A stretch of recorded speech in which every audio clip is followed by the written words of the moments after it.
Craving your next action-packed adventure? Audible delivers thrills of every kind on your command, like Project Hail Mary by Andy Weir, where a lone astronaut must save humanity from extinction, narrated with stunning intensity by Ray Porter. From electrifying suspense and daring quest to spine-tingling horror and romance in far-off realms, unleash your adventurous side with gripping titles that'll keep you guessing. Discover exclusive Audible originals, hotly anticipated new releases, and must-listen bestsellers that hook you from the first minute. Because Audible knows there's no greater thrill than the one that speaks to you. Discover what lies beyond the edge of your seat. Start your free 30-day trial at audible.com/WonderyUS. That's audible.com/WonderyUS.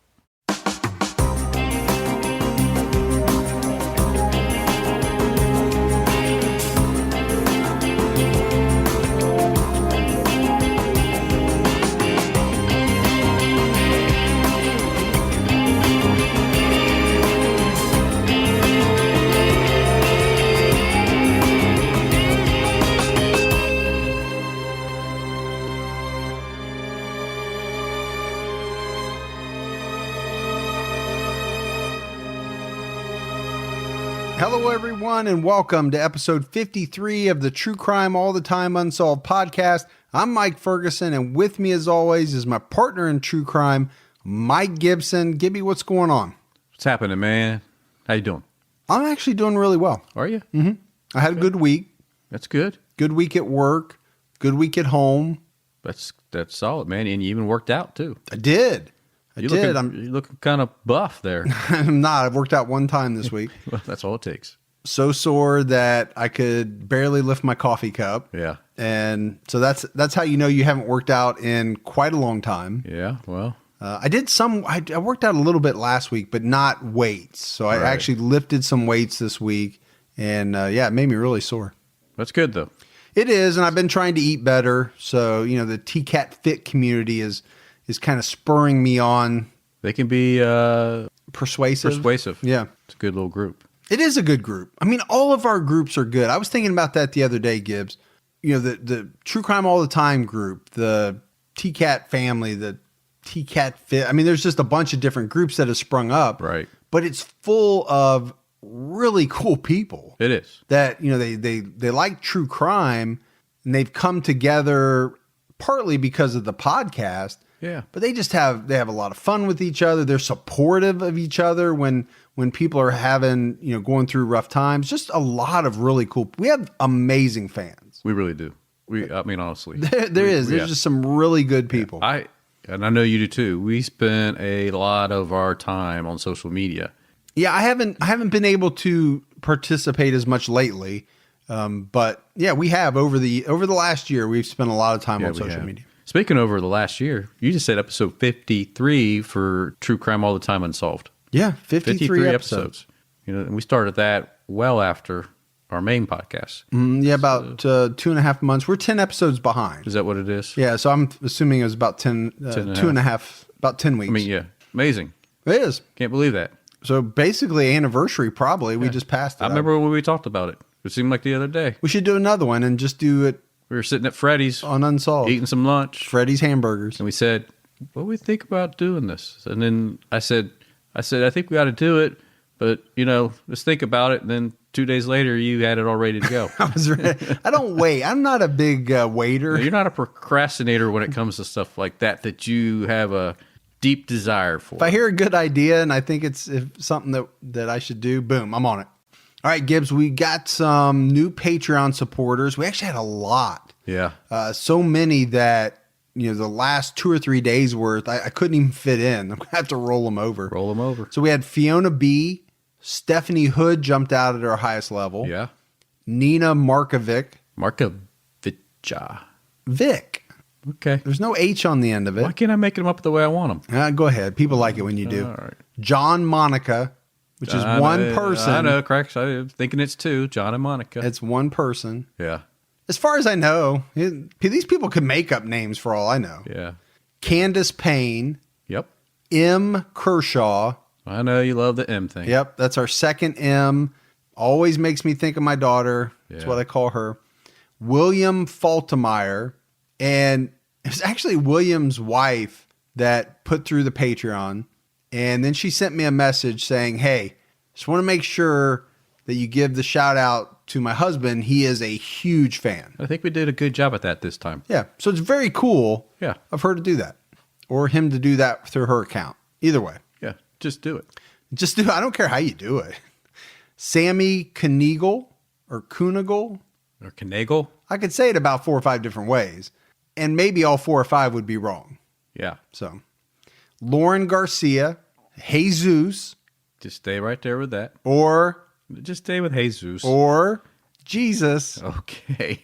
And we got that. If that's the case, we got that going for us. Well, then you can't get any higher than that. Yep. Sean Wozencraft. Wozencraft? Wozencraft. Whoa, Wozencraft. Well, I kind of stuttered. You kind of got a woozy yourself. Yeah, you got a little woozy there. Nikki Thatcher. You know Nikki. She's a really good photographer. Oh, is that who that is? Yeah, she's okay. on our social media. I got you. Yeah, she does amazing photographic work.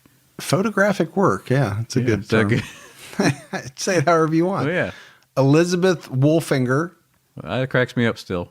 Every time I hear it. You like that name, don't you? I do. Stephanie Gunderson jumped out at our highest level. Gunderson. That's a strong name. Yeah. You don't want to mess with the Gunderson. No. Molly Skurlock. Lindsay King jumped out at our highest level. Cody Hutchison. And Zach Nelson. And then Miss World. Miss World. Gotta like Miss World. Love her, Miss World. And then if we go into the Patreon vault, Gibbs, this week we selected Janice Leibertz. Big shout out to Janice. Been with us a long time. And, big shout out to all the new Patreon supporters and all the Patreon supporters that continue to support us month after month. It allows us to do what we do. And I don't want to leave out PayPal. We had Jane Hooley, Nick Fisher, and Samuel Wright. And again, that's a lot of help. That's awesome. A lot of contributions, and it goes a long way to helping us continue put out this show. Well, it does, because like you always, you said last week and you said in the past, because of the bandwidth. Am I using the right terminology there, Mr. Engineer? Bandwidth, yeah. Yeah, that the cost to host has just skyrocketed with the amount of downloads we have. It has. But it's a great thing. It's an awesome because it means we have a lot more listeners. Yeah. Plus, when you download, it tells you exactly where you're located, and we can find you. It does. It does not. It does not. And I don't want to leave out our social media peeps. Instagram, Twitter. Yep. Snapchat. Facebook. Awesome. Spreading the word. Just doing it. Telling friends. It's great stuff. Some people are doing it the old-fashioned way. Telephone. People still use those? Calling up each other. Writing letters, putting them in the mail. When you're done listening to this, if you haven't already, jump over, check out True Crime All the Time. There's an episode out now on John Norman Collins. It's a good one. This guy is a major serial killer and a bad one. He is a bad one. The murders that he committed, they're horrific. And he's in denial. And he is in denial. Go listen to it and you'll see what we mean. And don't forget to check out the new merchandise on our shop. It's selling like crazy. And I actually got my order in just today before you got here. And I showed it off to you, Gibbs. So I ordered a few things that had the embroidered True Crime All the Time. I love that embroiled. It actually turned out really well. It did. I was really impressed. Me too, because I was worried about how well this company was going to deliver. And I thought it was great. I did too. I might just get me one of those pullovers. Now, not everything is embroidered, but I think most of the garments are, except for some of the T-shirts have the full logo. Yeah. But most of it's embroidered, and the True Crime All the Time looks really cool. Might have to add Unsolved on there. Yeah. It's just another option. Or hashtag Gibby. Yeah. You're always pushing the hashtag Gibby. I know. All right, you ready to get into this Unsolved episode? Yeah, let's do it. We're talking about Bonnie Lee Bakley. We've got some celebrity, some star power in this case. Yeah. But first we want to talk about Bonnie. Bonnie Lee Bakley was born in Morristown, New Jersey, June 7th, 1956. She was the daughter of Edward and Marjorie Lewis Bakley, and she had a sister named Marjorie, a brother named Joe, and a half brother named Peter on her mom's side.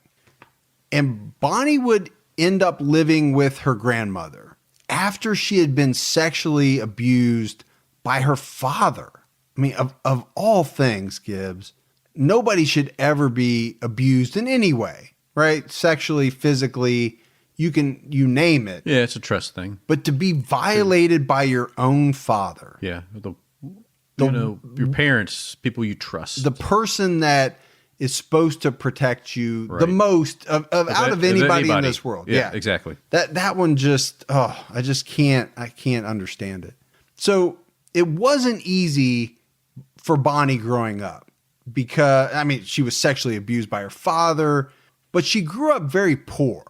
And I think this is something important to point out because I think as we're going to see as we get into the story, she's going to go through life not wanting to be poor. It's a driving factor yes, for sure. It is a big factor in her life as she grows up. Nobody likes to be without. So, you hit a point where you're going to do what you got to do to never be without again. And as we get into her life, we're going to see that she's going to do all kinds of things. Some not quite so ethical, some maybe not even so legal, to never again be poor. She would drop out of high school at the age of 16, and she moved to New York to try her hand at modeling, acting. She even tried doing some singing, taking the stage name Lee Bonnie. And I tell you, Gibbs, I found a cut of a record that she made using this name Lee Bonnie. And I've got to play it. Hello, my name is Lee Bonnie. I'd like to tell you my story. I'm chasing a celebrity. God only knows what he means to me. Don't know where I'll ever be.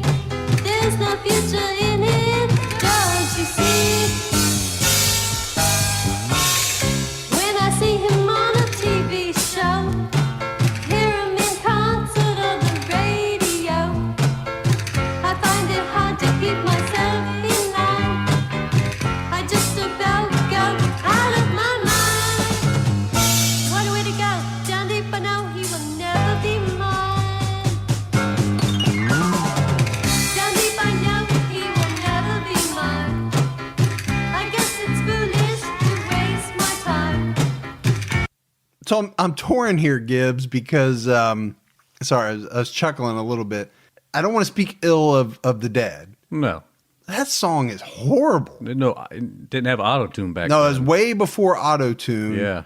I just wonder who in the world told her that, yeah, you can sing, or was willing to make a record. That sleazy record producer. Probably. Yeah. That was I looking make you a star, baby. that was looking for something else. Yeah. I can make you a star, baby. Come with me. I knew the minute that I heard that song, I was like, I have to play this. It is, it's not good. How many times people told that to me when I was out there? Come here, Gibby. We can make you a star. Come with me, buddy. What was that when you were out in L.A., Hollywood? Yeah. Trying to, on the mean streets of Hollywood. That's right. Doing whatever you had to do. Walking the strip. Oh my gosh. We're back to the Daisy Duke shorts and Platform shoes. Oh, Gibby. But she put out that record. At least she didn't use a real name. She used a stage name. Yeah, but it's out there. It's out there for And you can't take posterity. it back. And you can't take it back. No, but like I said, No, I know. Never. And we are going to say some things about Bonnie Lee Bakley. You are for sure. I am for sure, because she did some things that were not so Ethical. ethical. Yeah. And you got to tell the story. You got to tell the truth. And that song is not good. And that is the truth. It would not be a hit today. It wouldn't be a hit in the 1400s. Yeah. That song, Friday, outdoes that. Remember that song, Friday? No. That girl that sang that song, it's Friday, something's Friday. No, is that how it goes? Something, something? I don't remember. It was Like she doesn't even sing the words. She just goes something, something through it? It was terrible. No. Is it like a newer song, pop It song? was like 10 years ago, but it was a big like hit, but not because it was good. It was a hit because it was like irritating, catchy, irritating. Yeah. No, that's probably not the genre that I listen to, but I know it is yours. That's your milieu. Whatever. F you. Sorry. I keep forgetting not to use those words that you don't understand. But Bonnie Lee Bakley would end up marrying a man just so that he could stay in the country. And she did this for money. You know, this man paid her to be his wife, but something went wrong because he ended up getting deported anyway. Yeah, but she got to keep her cashola. Yeah, she got to keep the cash. Maybe she called the INS and said, hey. We don't know. Yeah. But we talked about her not wanting to be poor, but I think there was more to it than that. She didn't want to just not be poor. She wanted to be very wealthy, but also she wanted to be famous. Like she craved that type of fame. She really did. Yeah. She wanted to be on that stage. And I always separate that from money, right? You can be rich and nobody knows who you are. Right. I would love to be that. I don't really want to be famous where I can't go to the store. Right. You know, I don't want to be like Brad Pitt famous. Now I want his money. Yeah, but you still want to be able to walk into your Taco Bell, your Chipotle. Thanks for saying it right. Yeah, and getting your burrito fix on. Yeah, I don't want to lose that anonymity. I don't think there's any chance that would ever happen. Right. I just want to be a lottery winner that nobody's ever heard of. Yeah. So. And you have me driving you all around town. I know. Yeah, but that's not Bonnie Lee. You know, I think she craved the spotlight and she wanted that. Absolutely. And there are a lot of people that want both. She wanted it in the biggest way. Yes. Yeah. And I think it's not to harp on it, but it's important because it's like you said, these things are driving factors in, you know, the decisions that she's going to make in her life. By the age of 21, she would marry again. And this time she married her first cousin. Which one? Her first cousin. The first one? Yeah. One of the ones that you're not supposed to? That's one of the ones you're not. I don't think you should marry any of them, but. Well, first or second, right? After that, you think you're all right, aren't you? Legally? In certain parts of the country. Or I don't know about legally. There's a big chasm between legal and what you should do. Somebody out there is married to their fourth cousin, like, you sons of bitches. That's right. Can't believe you just said that. I told her it was not an issue. How would you say? Who'd she marry, Gibbs? Her first cousin. Her first what? Cousin. Oh, okay. Right. I just wanted to see how you'd say it. Yeah. But she did. She married her first cousin. I will say that I had a really good looking second cousin. Mm-hmm. Is that the same as a second cousin? Yeah, I just said it. So anyway, she was just gorgeous, you know, growing up. You're going down a bad road here, brother. No, I'll save it. Don't worry. You know, her family moved away and I didn't talk to her. And then it's like a few years ago, we found each other on the old Facebook. Mm-hmm. And she's still just as gorgeous today, man. But super nice and wish the best for her. Yeah, but she never lifted the restraining order. Is that what you're saying? When she moved. The distance is still acceptable to the... she lives far enough away. Yeah, she's a good person. So, I think she listens now and then. So she'd be like, please don't say my name. Please don't say my name. I really thought you were going down a bad road there. No. But this guy that Bonnie Lee married, very violent, was kind of a street savvy guy. Let's say thug. Thug's probably a better word. Yeah. But she would have 2 children with her first cousin. She would end up having 4 kids altogether. But 2 of the 4 came from this first cousin. She eventually divorced him after she started a business.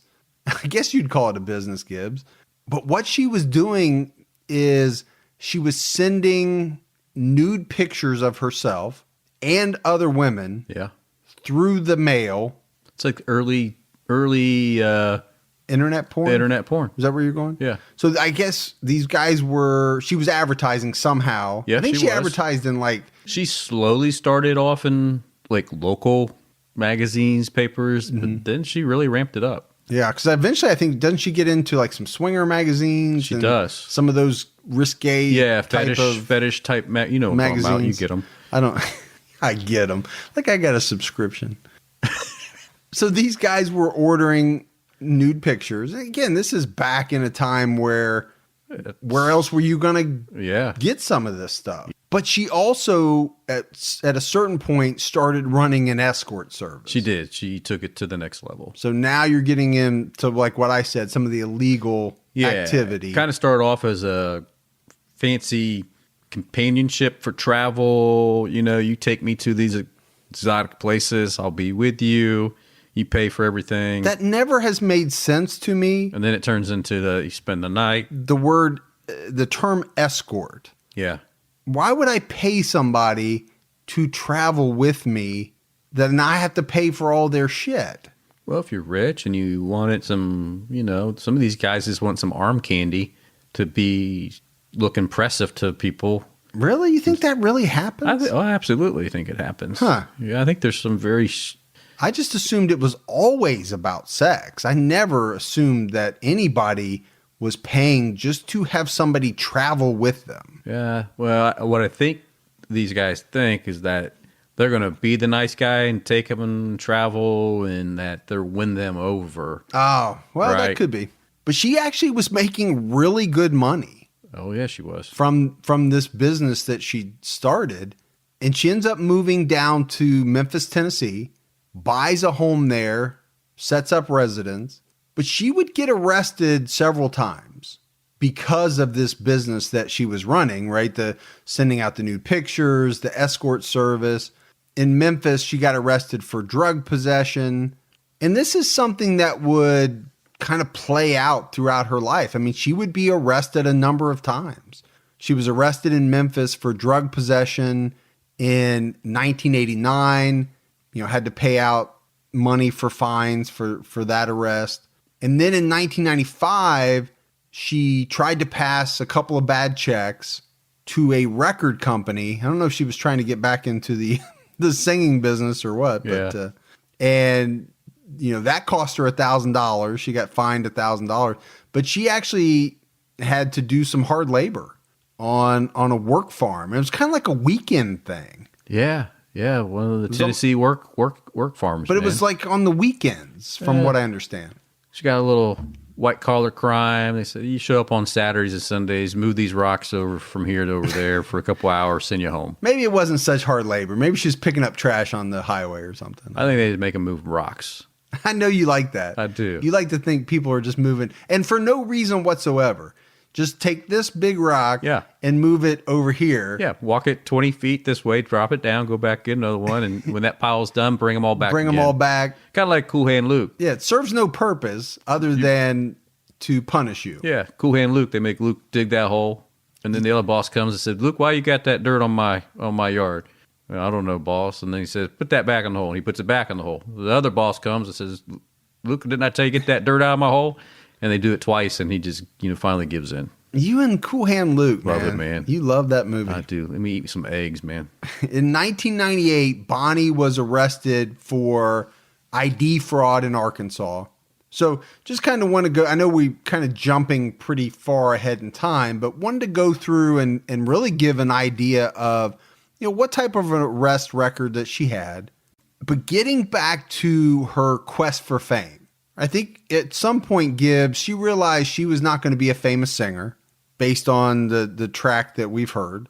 So she turned her sights on following and stalking, trying to maybe land a celebrity is what I believe she did. I think one way or the other, either through her own talent or lack of, or she was going to be with somebody that was famous and make it that way. One way or the other, she was going to be living that famous lifestyle. Right. So by being with somebody famous, that would in turn, by proxy, kind of make her famous. Absolutely. Is what in her mind. Yeah. And, the old saying, anything you put your mind to, put it hard enough, long enough, you should be able to make things come true. And this would be backed up by her family. Her family would come out and say that she had expressed this to them. Like this was a plan that she had. And one of her family members even has her on a tape recording saying, being around celebrities makes you feel better than being around other regular people. So her first celebrity crush, Gibbs, was on Jerry Lee Lewis, who she actually met in the early 80s while she was living in Memphis. And she would show up to his parties or parties that she knew he was going to be at. To be seen. She would show up at his performances, and she even befriended his sister. Well, she knows how to work it. Right, so she's working every angle. The cool thing for us about Jerry Lee Lewis is we have a T-Cat listener that is related to Jerry Lee Lewis. See? I can't remember who it is. Comes full circle. Might be Travis or somebody that I know that somehow they are tied into Jerry Lee Lewis. Now, Golly Miss Molly. That's not Jerry Lee Lewis. I just wanted to say that anyway. Okay. Great Balls of Fire. That too. Is Jerry Lee Lewis. Yeah. Now, Jerry Lee Lewis also did marry, I think, one of his cousins. Like a 13-year-old? That was only like 13 years old. Yeah. I can't remember if it was his cousin or not, but it was definitely a very young. All it matters is he married a 13. Yeah, it was a very young girl. Yeah. So, but Bonnie's after Jerry Lee Lewis. And sometime later on, she would go so far as to claim that her third child that she named Jerry Lee was actually the daughter of Jerry Lee Lewis. But eventually, DNA is going to prove that that's not true. No, this really pissed Jerry Lee Lewis off. It really did, because he felt like she was really coming after him and coming after his marriage, and he wasn't happy about it whatsoever. They actually did know each other. I don't know if they were friends, but they were more than just acquaintances. Yeah, because of her relationship with his sister, but once this happened, it really soured that whole relationship. And I guess that she was even trying to start some stuff with his wife to make the wife not want to be with Jerry Lee, and it all came back and it bit her. Yeah. But like you said, this ended whatever relationship she had with Jerry Lee Lewis. He didn't want anything to do with her. So it was around this point in time that she moved out to California, but she moved by herself and she buys a home out there. Now, Jerry Lee, and this is her daughter, Jerry Lee, would stay in Memphis with Bonnie's first husband, who would end up raising her. So a little strange, because this is not her dad. No, but she left Jerry Lee with the father of the other kids that she left with. And he said, I guess I'll raise her. Yeah, I'll take her. Yep. You got to like that. At least he stepped up, because apparently she was not willing to. I mean, say he was a street thug and stuff like that, but man, I mean, the guy took on somebody else's child. And, yeah. You got to give him props for that. Absolutely. So now she's out in California. She's still running her business, and I'm using the business air quotes. Air quotes again. I got to use the air quotes, but it's growing. And you kind of foreshadowed it, Gibbs. She is starting to take out ads in not just the kind of underground magazines and things like that. She's taking ads out in big time popular magazines. Yeah, so she goes from the fetish type magazines and the swinger magazines. Now she's in everyday type of regular magazines, advertising, and people are seeing it and they're responding. Now she's in the back, right? Because a lot of magazines back in the day, they used to have like that back section. They did? Where they would run ads and you could buy ads. Oh, what was back there? Some ads for things. You clearly know. I mean, magazines still do it today, where I know some of the magazines that I get, they have like the last 2 pages are ads for, gold coins, or, those magazines you get, are those the ones that come in with the black cover on them? No, they just have your address on it. No. We don't know what's there until you open it up. No, they're sure? not. I'm talking about like Guns and Ammo and magazines like that. Yeah. Don't be trying to put that on Sports Illustrated. I don't know if Sports Illustrated does those type of. It's only certain magazines now that do it. Yeah, to do the ads to back. Yeah. And not the ones that you have to have wrapped up. Sure. Get off of my back. All right. But she's kind of openly advertising this escort type of business. But she's in California. And there's a hell of a lot more celebrities in California than there are in Memphis. Yeah, she just hit the jackpot or the candy store of rich and famous. Yep. So I don't believe, Gibbs, it's a stretch to say that was a calculated move. Oh, yeah. To move to California. That was something driven with purpose there. Yes. Because once she gets there, she starts checking out these celebrities. She's trying to work her way into some of these inner circles. She's talking to people like Dean Martin, Gary Busey, Robert De Niro, Sugar Ray Leonard, even people like Jimmy Swaggart. Jimmy Swaggart. The evangelist. Yeah. Well, he got caught with his pants down. Sorry, that's a different time to do that one. You're going to do that one later? Yeah. Frankie Valli. I mean, these are, some of these Dean are bigger Martin, stars though, than man. others. Yeah, Dean Martin, Robert De Niro. Dean Martin's a cool cat, dude. But she would tell a lot of stories.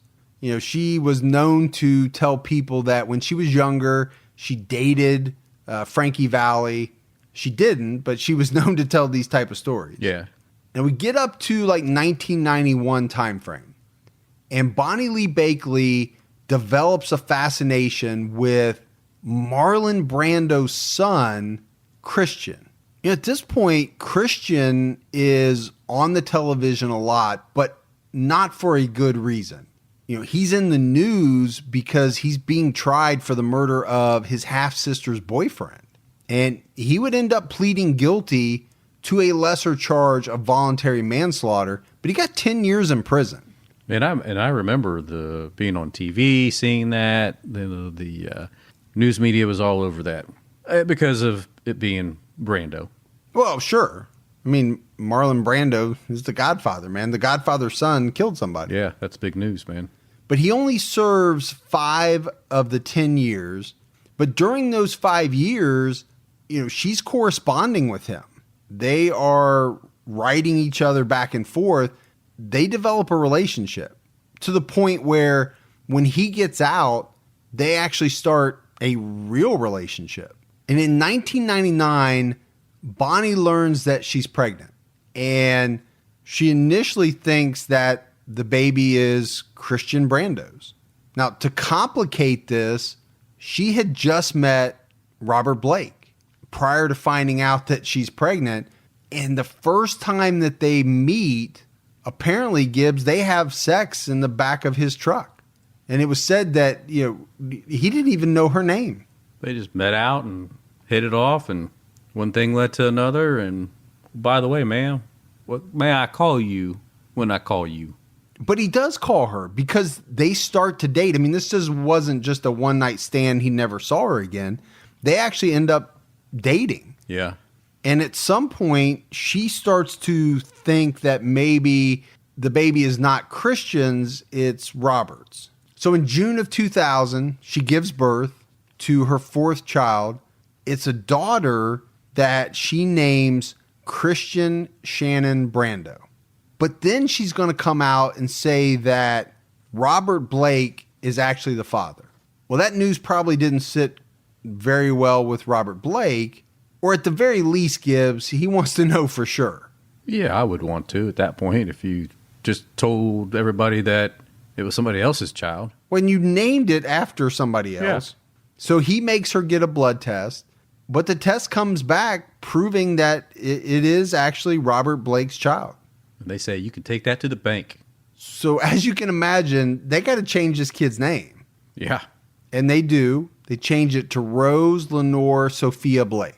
I guess if she's got any out, she can say, because on the birth certificate, she put father unknown. But when she named it after Brando because she was probably wanted to tie the kid into a famous, just like she did with Jerry Lee, right? Thinking there was money maybe there maybe, to be or something had. like that. But clearly when she realized where her heart laid, she wanted to switch it, and it proved to be true.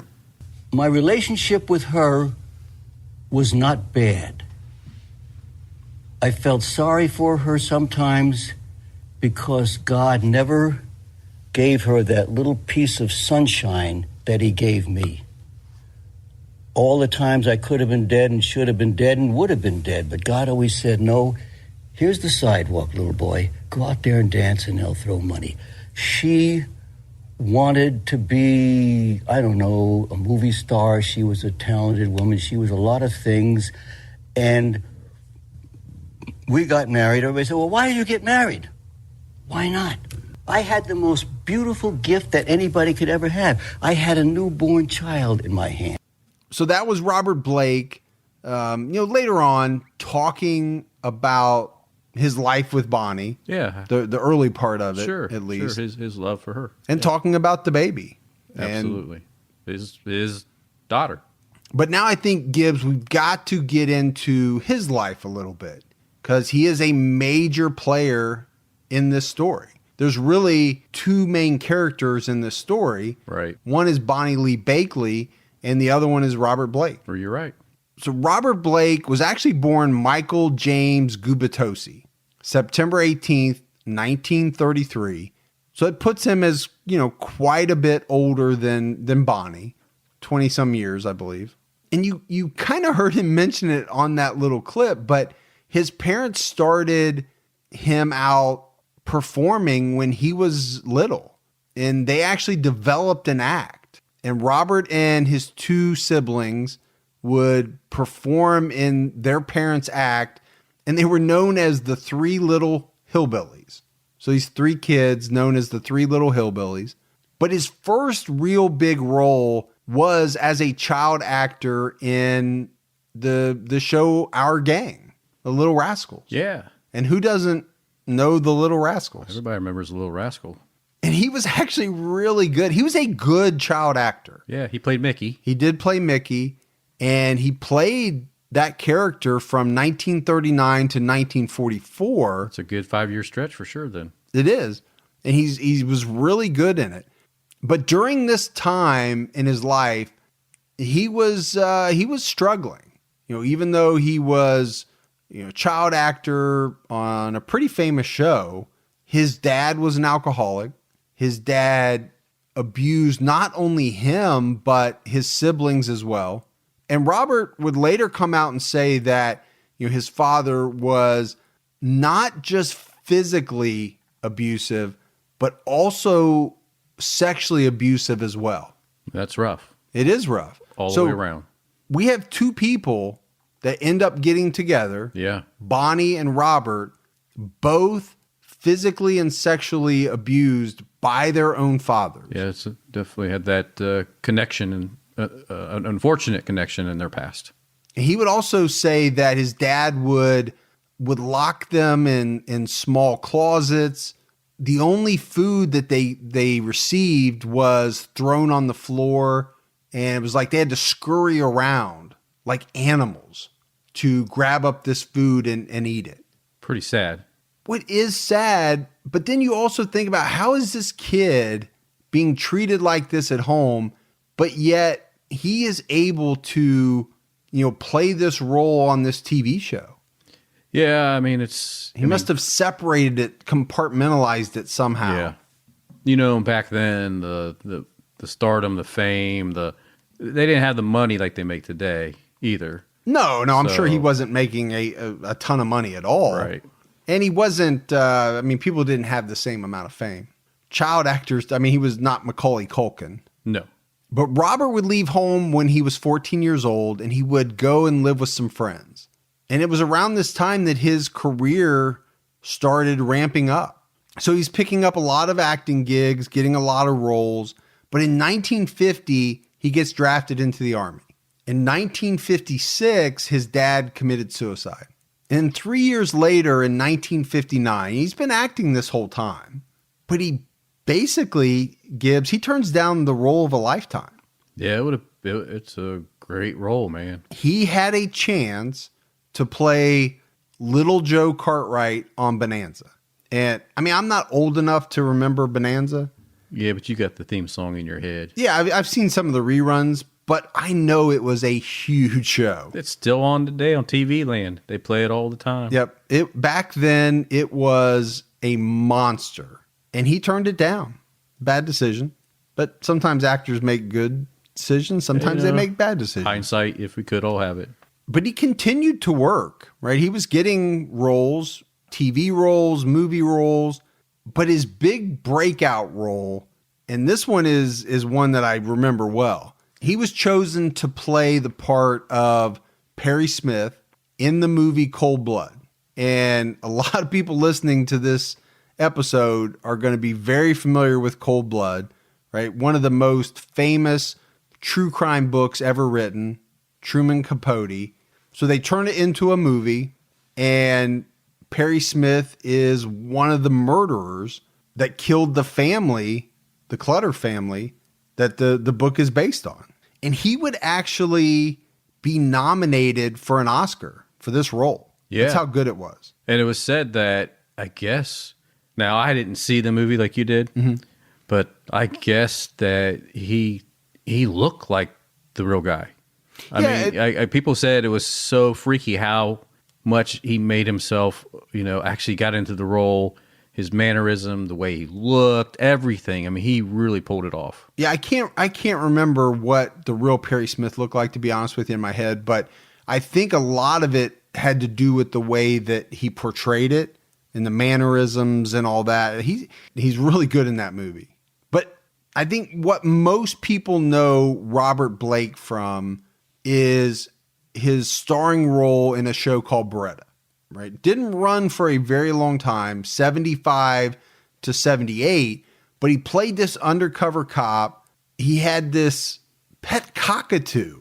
And the thing about this, you think about 1978, still only had 3 channels to watch. You had ABC, NBC, and CBS.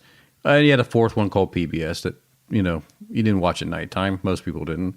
So My grandparents watched Lawrence Welk. yeah, well, that was tough. I know. But that's what you had. So he got most of the viewership. That Beretta show was hot. People watched it, man. So that's why everybody knew it. Compared to today, the share of viewership that those shows pulled, It's tough. it is you can't duplicate it today because of all the choices. Yep, exactly. So he was a very big star from this show. What was his catchy phrase? He had like this catchphrase, Gibbs. Oh, I mean, he would say stuff like, don't do the crime if you can't do the time. I kind of like that, though. It's still relevant today. He also would say you could take that to the bank a lot. Yeah. So he had a lot of these kind of... You didn't catch it earlier when we were talking. I said that. Yeah. I wanted to see if you caught it. I didn't. And like I said, the show would end in 78, but he would keep acting. The guy was, he was a constant presence. He wasn't always a starring presence. He was a working actor. Yeah. And he worked a lot. He had plenty of work for a while there. But he would never have the type of fame again that he had with Beretta. No, that was just unbelievable. And most people don't, right? I mean, it's very rare to go on and have another like hugely successful show. There's only a handful of people probably that have done it. Yeah, I mean, I did Magic Mike, and then I did Magic Mike XL, Right. and then they haven't called me back since then. Yeah. So you were able to do it, but probably won't be able to do it a third time. No. I could get back in shape, though. If Unless they make to. Magic Mike Triple XL. Ooh, that would be good. I was trying to think of an actor that actually had 2 series, like starred in 2 series that were huge. 2 movies? No. Series, or 2? No, like 2 TV shows. Johnny Galecko, whatever his name is. He didn't star in...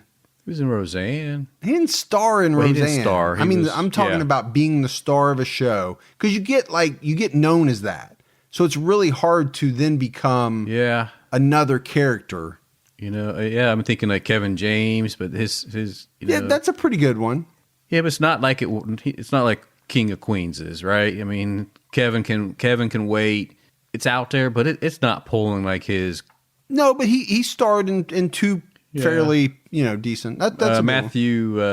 Matthew. The guy from Friends. He had a couple shows. But see, I wouldn't call him the star of Friends.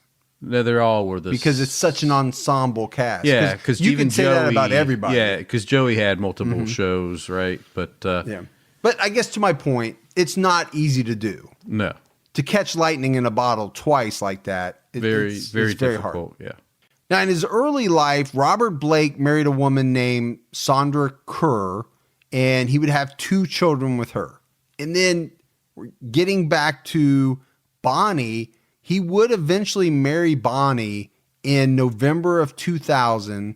But by this time in Bonnie's life, Robert Blake would be her 10th husband. Number 10. I mean, we couldn't even talk about them all because the podcast's not long enough. No. To go through her timeline of husbands. Some of them were out. The marriage, they were more for the cash, kind of like the first one she had. Right, so probably very short, not even real. I think there's a good chunk of them that were 1 to 10 days. Yeah. So. And usually there's some reason behind that. Sure. And I think it would come out that the main reason that he married Bonnie was that he wanted to make sure that he had some type of custody of the baby, of Rose. Well, I think you heard in his clip there that, he had this new baby in his arms. That was his baby. That's why he told people said, "Why are you marrying?" And so I got this new baby. Well, actually he said, "Why not?" But then he said, "Why not?" Then he said, "Yeah, I got this new baby here." But he did talk a lot about the baby. So I think, I don't think it's a stretch to say that was one of the driving factors of the marriage. But before they were married, Robert Blake had an agreement drawn up.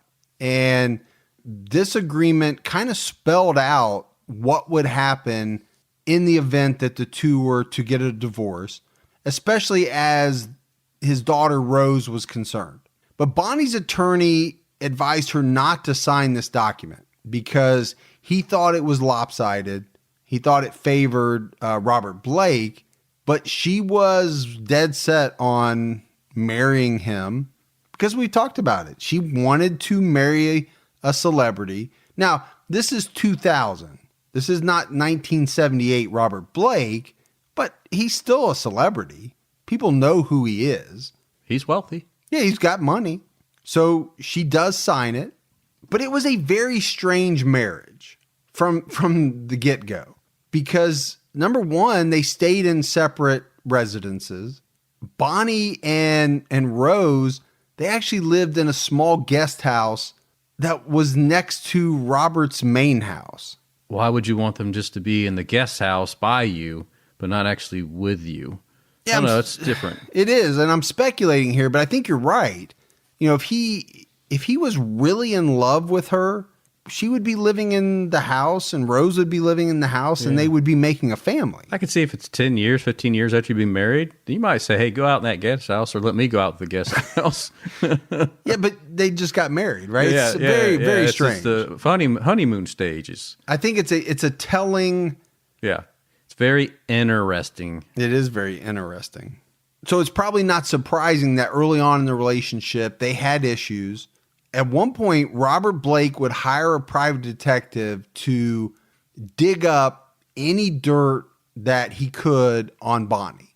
And what he would discover is that Bonnie's still operating her escort / lonely heart dating service. Yeah, she's still, I don't know what capacity, but she still has it going. So we jump to May 4th, 2001. Robert and Bonnie have been married for what gives 6 months or so, 6 or 7 months.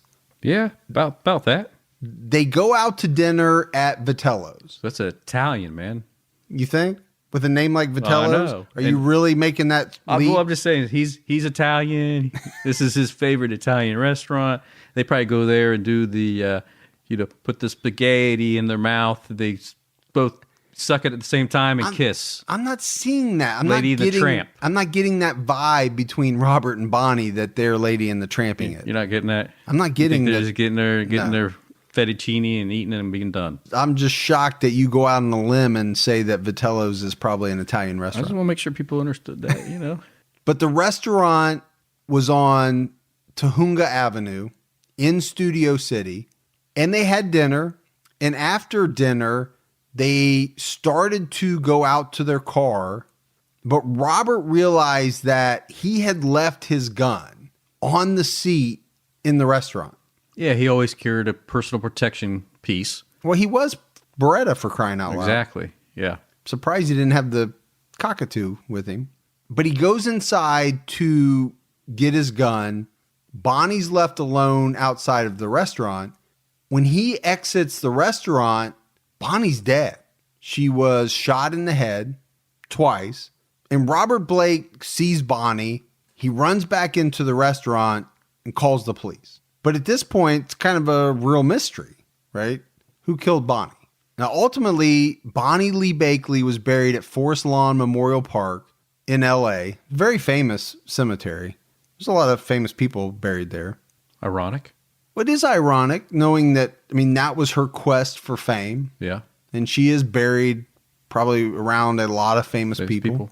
I don't know how close to them, but yeah. So, just some of the famous people that are buried there. You're talking about the who's who, even going back in time, like Clark Gable, Jimmy Stewart, Humphrey Bogart, and then getting into like Walt Disney, George Burns. It's some heavy names. It is. And it's said, Gibbs, that it's almost become like an attraction. They receive like a million visitors a year. People just walk around and want to read the headstone. Right. They want to visit these famous people's graves. Yeah. Would you? I guess if I was out there. Yeah. Who would you see? Sam Cooke. You big Sam Cooke guy? I like my Sam Cooke. Well, there you go. See Sammy. What's up? I'm a big fan of Sam Cooke. So we mentioned the mystery of Bonnie's death, right? Police are investigating it, and it would take them a while, almost a year, but they would eventually arrest Robert Blake in April of 2002 and charge him with her murder. And they also arrest Robert's bodyguard, a man named Earl Caldwell, because the police theory is that Robert paid Earl Caldwell to murder Bonnie Lee Bakley. So that's what they're going with. And Robert, initially, he's facing the death penalty, right? This is a potential death penalty case. But at some point, the prosecutor makes the decision that they're going to go after Blake for life. They kind of drop the death penalty. And I think the part of that process is, or thought behind that is that this is Beretta. Do we want to say we're trying to put Beretta up for the death penalty, or is it better for us with the public to go after life? And even when we get to trial and jury and stuff, is it going to sound better? Is it going to work in our favor versus going to the death penalty? Well, it's interesting that you bring it up because so you're going to have a jury. They're going to know who this guy is. Is it going to be harder for them to make a decision to put him to death versus put him away? And it could. It could. So I assume that was a factor in the prosecution's mind. But during this period of time, prior to trial, Robert Blake is sitting in jail for about a year. Now, Earl's not. Earl was lucky enough that he got out right away on $1 million bond that Robert paid, but the judge wouldn't allow bond for Robert, so he had to sit, but eventually his attorneys and got the judge to allow a bond of $1.5 million, but it was almost a year later. And of course, Robert was able to pay the bond. He was able to get out on house arrest until the trial began. And during that time, it was big news. Sure. He's a celebrity. It made the news. He did some interviews. The cops did that. The cops invented that person and shoved it down the press's throat, and the press loved it. What are they going to do to me? What are they going to do to me that they haven't done already? What are they going to do to me that they haven't done already? They took away my entire past. They took away my entire future. They took away everything I saved for. They took away everything I believed in. What's left for them to take? They're going to take my testicles and make earrings out of them? Wow. So a couple of things to dissect in that interview, right? This is him in prison. Yeah. He's awaiting trial at this point. And number one, you got to talk about the taking his testicles and making earrings out of them. Yeah. That'd be some strange looking earrings if I've ever seen some. Somebody wear them, though. But the one thing that I really got from it, Gibbs, is now it could have been heartfelt. Yeah. But because I do think he's a very good actor, it also felt like he was giving a performance Okay. to me. Yeah. Right, whether he was innocent or guilty Right. in that point, I just think that's the way he was Well, giving it. so let's say you're right. That would be a reason if you're going to be on TV in front of millions of people. That's your opportunity to if you're going to sell something, you sell it then. Yep. Not saying he did. I'm No. saying that's what you would do. I mean, he is a Oscar nominated person, so he would be able to do that. He's got the chops. Yeah, yeah. But yeah, and if he wasn't, if it's just pure passion, I get it too. You're pissed. You Yeah. know, you Could be had either way. your life was going in the right direction. Something terrible happened to your wife, and now they are taking everything from you while you sit and rot in, a county jail lockup. Yeah. So, and he was in there a year, like you said. That's a long time, Before he was able to post bail. County's worse than going to prison. County jail is worse than going to prison. Are you speaking from I'm experience? just Or? if you're going to do the time, you eventually want to get yourself to prison and not sit there in county lockup. I would not know, but I will take your word for it. So, according to a friend of a friend, Allegedly. Now, Robert Blake's trial would begin on December 20th, 2004. And there's going to be a lot of things that come out at trial. One thing that's going to come out is that the gun that Robert went back for in the restaurant was conclusively not the same gun that was used to kill Bonnie, right? That comes out. The gun that was used to kill her was found in a nearby dumpster. It turned out to be a Walther P38. The gun had no prints on it, been wiped clean. So they were not able to tie anyone, but they knew for sure that it was the murder weapon. So I think the thing is, Gibbs, they just didn't really have a lot of evidence proving Robert Blake's guilt. No, I mean they had the murder weapon, but they didn't have anything, no way to tie it to anybody. So it did come out at trial that Robert Blake had a small trace of gunshot residue on his hand, but they couldn't prove where it came from. And the state's own expert said that it could have likely come from Robert handling his own gun that he surrendered to police. So they really couldn't make the case based on, GSR. Right. They couldn't make the case based on the murder weapon. They had nothing tying the murder weapon to Robert Blake. This was a very heavily circumstantial case. There just wasn't a lot of evidence. The prosecution was putting forward this theory that Robert Blake hired his handyman, Earl Caldwell, to murder Bonnie. And, they had a list that they had found in Earl's handwriting and had a lot of strange things on it. It had like pool acid and Drano, 25 auto, 2 shovels. I mean, it does kind of look like a hit list or a list of things that you would need to kill somebody. Right. The defense would argue that Earl was a handyman. This was a list that he used to keep up Robert's house. And the one that jumps out at me is the 25 auto. And that part's kind of funny because they argued in court that what that really meant was that Earl needed to get the oil change in his car at 25,000 miles. Okay. And it was enough to make people go, well, maybe. Well, maybe. Because eventually the jury's going to get the case. We're into March of 2005. They had heard all of this, I guess you call it testimony. They didn't see a lot of evidence, but they heard the case. They get the case as a jury, 7 women, 5 men. They deliberate for, 36 hours total. But in the end, they find Robert Blake not guilty of the murder of Bonnie Lee Bakley. And they also find him not guilty on the counts of soliciting someone else to kill her. Superior Court of the State of California, County of Los Angeles. People of the State of California versus Robert Blake. We, the jury in the above entitled action, find the defendant, Robert Blake, not guilty of the crime of first-degree murder of Bonnie Lee Bakley in violation of Penal Code Section 187, subsection A, as charged in count 1 of the information. So Robert Blake is found not guilty, But there's a lot of people that weren't happy about that, right? Those people that felt that he had a hand in Bonnie's death, they felt like he got off.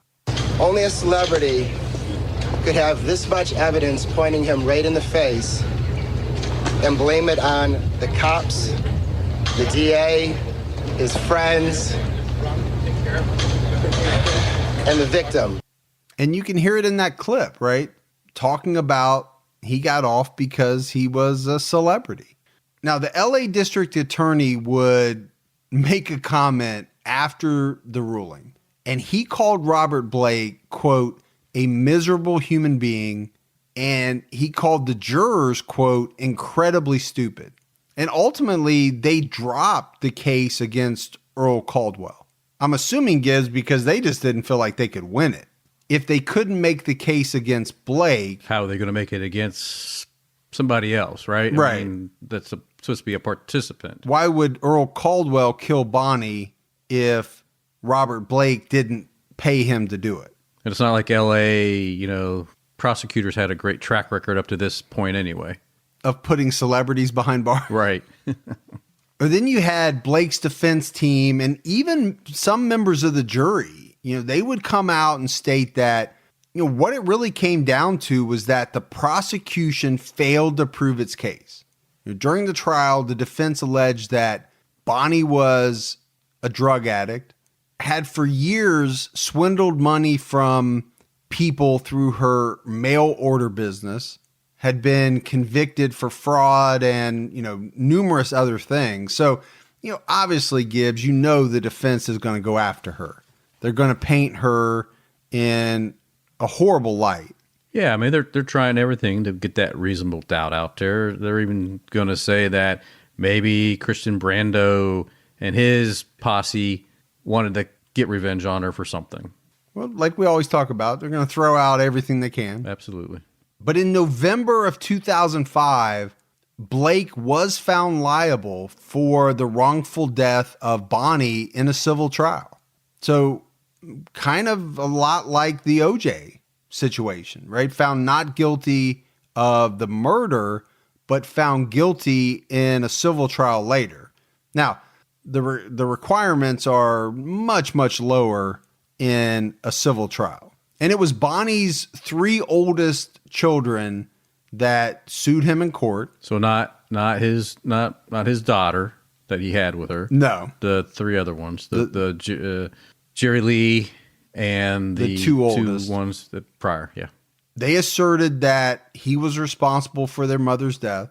And at this trial, there was, we've talked about it before, Giz, but there was the famous Perry Mason moment when Eric Dubin, who was the attorney for Bonnie's family, and I actually think he was the attorney that we just heard on that clip talking about Robert Blake getting away with murder. He called the girlfriend of Robert's longtime bodyguard and co-defendant Earl Caldwell to the stand. He asked her if she believed that they were involved in the crime. This is something that no one had asked her before. And Dubin would later say that the court was dead silent, not a peep. And on the stand, she had tears in her eyes and she paused for like a very long time. Then she leans into the microphone and she says, yes, I believe that they were involved. So that could not have been good for Robert Blake in this civil trial. In the end, the jury, they ordered Blake to pay $30 million. Wow. That's a big number. So they really felt like he had done this. And it was upheld by an appeals court in April of 2008. But at the same time, they cut the amount that he was ordered to pay in half. That's still $15 million. That's still some jack, buddy. We talked about Earl as bodyguard. He kind of got dismissed. The jury just felt like he didn't have anything to do with it, which is still kind of strange to me. Now, we said that Robert Blake had money, but I don't know if he had that kind of money, Gibbs. Yeah, I don't know either. Because he ended up filing for bankruptcy. Then in 2010, the state of California filed a $1.1 million tax lien against him for unpaid taxes. So he got hit, boom, boom, and then boom. Yeah. You know? He didn't go to jail, but I think it's safe to say like his life was ruined, well, at least financially. Yeah. He still had his freedom though. Yeah. And again, well, and if you believe that he was innocent, then his life was ruined many directions. well, I think you could look at it two ways, right? So if he was innocent, had nothing to do with this, then yeah, his life was really ruined because Absolutely. financially he lost everything. Right. And now if he really did do it, he was still financially bankrupt, but he got to keep his freedom. So you can look at it, you know, depending on what really happened. In 2016, he would come out and say that, you know, he had a nurse taking care of him, but he wasn't doing well. I mean, apparently he had incontinence issues, and you know what that's like, Gibbs. That's why I wear these things, man. Right. Like, so just like right now. That same year, 2016, an investigator for Robert Blake's defense team would come forward and claim that he did not think Robert killed Bonnie. But he would say that he felt Blake played a role in the killing. He wasn't the person that pulled the trigger, but he had something to do with it. That's what this investigator would come out and say. And on top of that, Gibbs, he would also say he felt like the prosecution made a huge mistake in this case because, according to him, what they should have done is given the bodyguard, Earl Caldwell, immunity to turn on Robert Blake. But they didn't do that, right? They went after both of them. Yeah, made them co-defendants. So in his eyes, he felt like they made a big mistake. I don't know. I don't know what the answer is. Oh, either. Very interesting. It is. Now, Robert Blake's still alive. He's 84 years old. Doesn't sound like he's doing very well. No, probably not taking it to the bank either. But no, he's definitely not taking it to the bank. That's funny, though. All right, so that's it. That is the murder of Bonnie Lee Bakley. Man, if he didn't do it, could it have just been a random... And that's where I always have a hard time because how much is really random? Right. Or could it have been somebody that she swindled some money out of? You know, That's true. Who knows? Who knows? Nobody knows. I mean, there are serial killers that act randomly, Right. but Yeah. you never know. All right, Gibbs, we got some voicemails. You want to do those? Yeah, let's hear them. Hey, Mike and Gibby, this is Donna from Hay Howard, Georgia. I just want to say how much I love the podcast. I first found you guys and started listening to the Unsolved first and then went over to the original TCAT. I love it. It's great. You guys keep my mind going all the time, finding about things I didn't know, cases I did know. Also, I did want to give a shout out to the TCAT family. This month of January has been horrible. From the loss of my father-in-law to my mom almost dying to the flu, but the TCAT family has just really lifted me up and helped me day by day, and you guys are all to blame for that. So who knew when you started a Little Bitty True Crime podcast that it would turn into such a great thing? Thank you, Mike and Gibby. Keep it up and stay safe and keep your own time ticking. Wow, great voicemail from Donna. Yeah. And she's right. We never thought anything like this would happen. We just got great listeners. Well, and it goes back to kind of what I was talking about in the beginning. We have a great fan base. They're just good people, man. They interact well with each other. Yeah. They must take care of each other. Did she say she's from Hay Howard? Yeah. So I just got to, how did that come about? It was like, hey, we need to name this city. And somebody walked in, it happened to be Howard. Hey, Howard. Hey, Howard. Like, What do you think? think? Let's call it Hey, Howard. I never heard of that. I just wondered. Let's go down. Let's have a meetup in Hey Howard. That's right. Hey guys, it's Peter here from Australia. Basically, you guys are probably my favorite podcast. I listen to Unsolved as well. And yeah, I love listening to it when I'm doing my photos, washing the dishes, taking my dogs for a walk. I also wanted to see if you guys had considered doing an Australian case sometime. That'd be pretty awesome. But anyway, keep up the awesome work. Love the groups. I'm in the TCAT fam, and TCAT Fit, and it's such an awesome community of really great people. But yeah, have a good one. See ya. All right. Hey, mate. Down under. I was trying to do my Australian voice, but It's kind of more, yeah. It ain't working out well, but so. That just morphed into straight cowboy. It did, didn't it? What was that? It went all over the place. So he does some amazing photography as well. We have a lot of people that are very talented. Yeah, yeah. And again, he referenced a lot of the groups. But Australia. Very cool. Did we do one in Australia? We've done some. We did the guy that came over from Australia. Yeah, that may or may not have been involved in the Wanda Beach murders. So yeah, we'll pick. We need to get out on Unsolved a little bit more. I've got one for Unsolved in Australia. I think that we might be doing down the pike a little bit. And we've branched out a little bit more on TCAT. We probably need to branch out a little bit more on Unsolved. Yeah, I'm still working on my Australian. I don't know what that was either. That was more of a Scottish there. I'm all over the place. I got some work to do. I'll be back. All right. Hey, Mike and Mike, or Mike and Gibby. This is Nick Fisher. Wanted to give you guys a big shout out and appreciate all the guys, all your work you're doing. Good listening. As you can hear, there's a bunch of also chickens in the background. I've heard other people have that. But, yeah, it gets me through my day and makes me a little bit happy to just go out and do my farm chores when I can listen to you guys. You're doing great work, so please keep it up. Currently on episode 37, so hopefully I'll catch up soon. You guys have a great day. Thank you very much for what you do. And as always, keep your time ticking. All right, Gibbs. So another voicemail from the chicken coop. Well, I like that. That's the second one we've had. The first from Nick, but we've had another one like that from somebody else. Yeah, that's cool. And Nick, he was a PayPal. Oh, awesome. Donator. Yeah. So very, very appreciative of that. Hopefully he listens to True Crime All the Time. Maybe tell us the difference between the white eggs, the brown eggs, the different color eggs that you get. Because he said he was on episode 37, but I don't know which one that is. That could be TCAT. Hopefully he jumps over to Unsolved. Yeah. Yeah. Might take him a while to get to his voicemail if he's what happens when he gets to Picton. Not caught up. When he hears about what that farmer was like.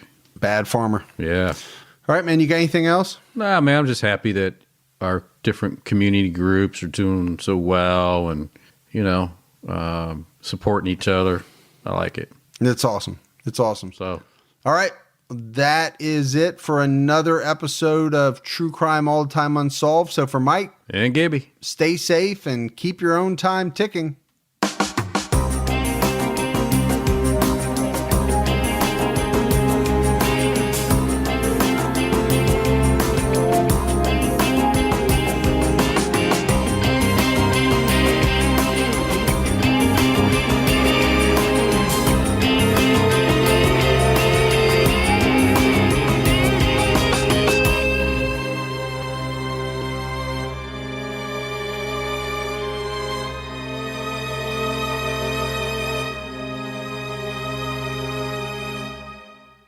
At Arizona State University, we're bringing world-class education from our globally acclaimed faculty to you.